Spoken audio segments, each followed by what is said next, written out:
the injection molder.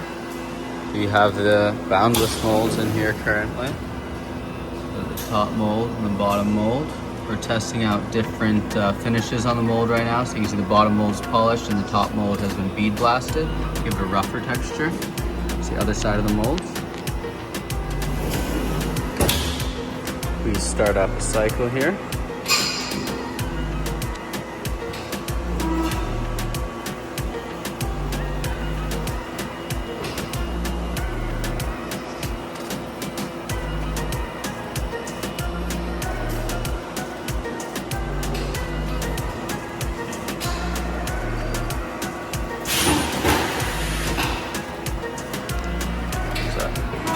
Molds will close, the fill with plastic. That needs to cool, and then it'll open up. And when it opens up, it will use the ejector pins as well as air to drop the part.